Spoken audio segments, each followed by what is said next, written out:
हाँ जी स्टूडेंट्स, आज हम बात करेंगे वाचन कौशल शिक्षण के बारे में। वाचन अर्थात पाठन। वाचन और पाठन एक ही बात है। तो पाठन कौशल शिक्षण या वाचन कौशल शिक्षण, कोई भी आपको वर्ड आ सकता है। तो इसके बारे में हम पढ़ेंगे, इसका अर्थ जानेंगे। पहले परिभाषा इसकी। वाचन का अर्थ। वाचन शब्द वाक धातु से बना है, जिसका अर्थ है शब्द, वाणी अथवा कथन। वाक जो धातु है वो संस्कृत की वाक धातु है, तो उससे वाचन बना है। वाचन शब्द को भी कह सकते हैं, वाणी को भी कह सकते हैं तथा कथन को भी कह सकते हैं। पढ़ने की शिक्षा के लिए वाचन व पठन दो शब्दों का प्रयोग सामान्य रूप से किया जाता है। लिखे हुए अथवा छपे हुए शब्दों का उच्चारण करना वाचन कहलाता है। यदि हम लिखा हुआ पढ़ते हैं, लिखे हुए अक्षरों का हमें ज्ञान है, उसे हम उच्चारते हैं, तो उस प्रतिक्रिया को, उच्चारण को हम क्या कहेंगे? पाठन। परंतु यह वाचन का संकुचित अर्थ है। सिर्फ लिखे हुए को पढ़ना ही वाचन कहना उचित नहीं। वास्तव में लिखित सामग्री को पढ़ते हुए अर्थ ग्रहण करने की क्रिया को पठन या वाचन कहा जाता है। भाव यह है कि जब हम लिखित सामग्री, छपे हुए सामग्री को पढ़ते हैं और पढ़ते पढ़ते हम उसके अर्थ ग्रहण भी करते जाते हैं, तो इस क्रिया को पठन कहा जाता है या वाचन कहा जाता है। पठन एक सदेशीय भाव जिसका कोई उद्देश्य हो, सार्थक भाव जिसका कोई अर्थ हो, तथा चिंतन प्रधान। चिंतन प्रधान मीन्स जिसको चिंतन किया जा सके, जिस पर विचार विमर्श किया जा सके, ऐसी क्रिया है। पठन करते हुए जैसे जैसे पढ़ने वाले की दृष्टि छपे हुए शब्दों पर घूमती है, वैसे वैसे वह उन शब्दों में निहित भाव, उसमें छुपा हुआ अर्थ एवं भाव को भी ग्रहण करता जाता है। वास्तव में यही पठन या वाचन का सही रूप है। क्योंकि हिंदी शिक्षण में हमने बहुत से जो कौशल हैं भाषा सीखने के, जैसे सबसे पहले श्रवण कौशल, फिर उच्चारण का, वाचन और लिखने का कौशल। 4 कौशल हैं भाषा सीखने के। तो हिंदी शिक्षक होने के नाते हमारा फ़र्ज़ बनता है कि हम भाषा सिखाएं, तो इन कौशलों में निपुण बनाएं बच्चों को। तो वाचन जो है उसकी कुछ अवस्थाएं हैं, 3 अवस्थाएं हैं उसकी। जैसे नंबर 1, ध्वनियों के प्रतीक अक्षरों को पहचानना। क्योंकि बच्चा पहले विभिन्न ध्वनियों को सुन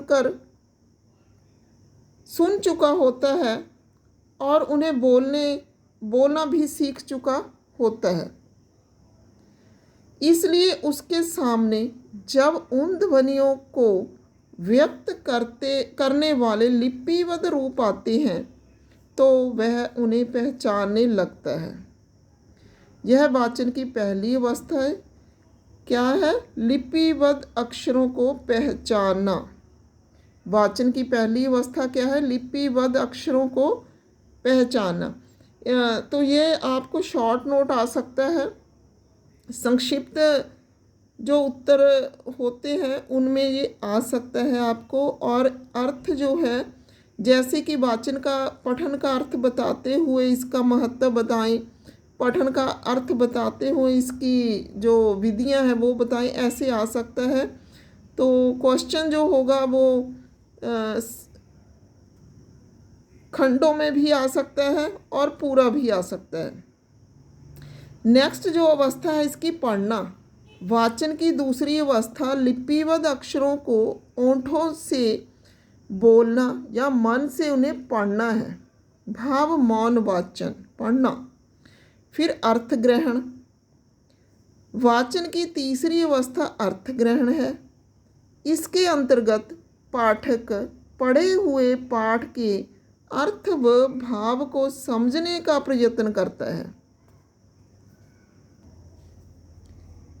वाचन की प्रक्रिया इन तीनों अवस्थाओं के संयुक्त तथा अविभाज्य से संपन्न होती है, अर्थात इन तीनों अवस्थाओं को अलग अलग नहीं लेना चाहिए। भाव ये तीनों अवस्थाएं होंगी तो जो वाचन प्रक्रिया है या पठन प्रक्रिया तभी संपन्न समझी जा सकती है।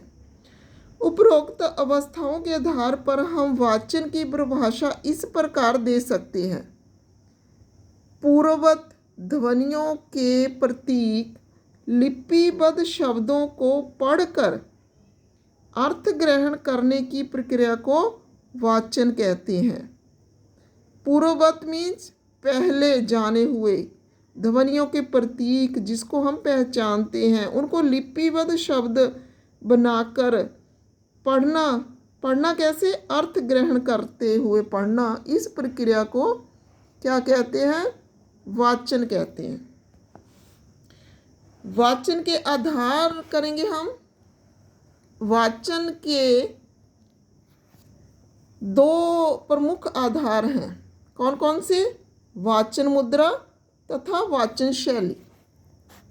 वाचन मुद्रा तथा वाचन शैली। तो पहले हम बात करेंगे वाचन मुद्रा की। इसके अंतर्गत नंबर 1 पढ़ते पढ़ते नेत्र तथा अन्य अंगों का संचालन। नंबर 2 उपयुक्त मुद्रा में खड़े होना या बैठना। नंबर 3 पुस्तक को पकड़ने का सही ढंग आदि का ध्यान रखा जाता है। यदि हमें ये बातें पता होगी तभी हम अपने बच्चों को, अपने जो स्टूडेंट हैं उनको हम अच्छे से वाचन सिखा सकते हैं।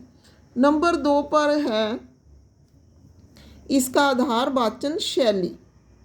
वाचन शैली में क्या कहेंगे हम? इसके अंतर्गत वाचन करते समय भावानुसार स्वर मीन्स जिस तरह का भाव उत्पन्न हो रहा है उसी के तरह का स्वर हम निकालते हैं।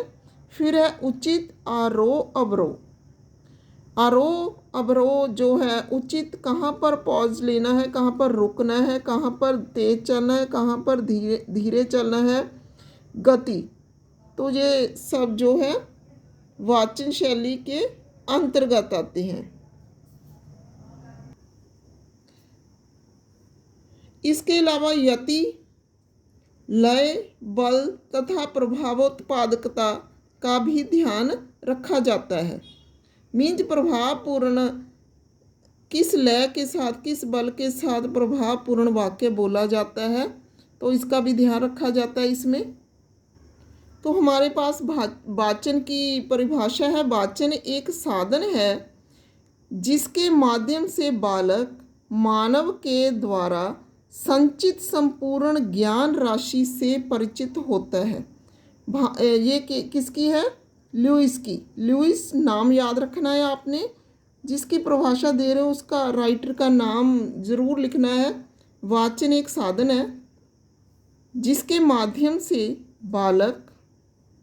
बालक जो होता है मानव के द्वारा संचित संपूर्ण ज्ञान राशि से परिचित होता है। भाव जैसे आपने वाचन का अर्थ किया, जो लिखा हुआ है पढ़कर समझकर आपने वाचन का अर्थ किया, तो इसी को वाचन बोलते हैं, इसी को पाठन बोलते हैं। तो पठन और वाचन एक ही बात है। तो आपको प्रश्न जो भी आता है उसके अनुसार ही आप शब्द का प्रयोग कीजिए।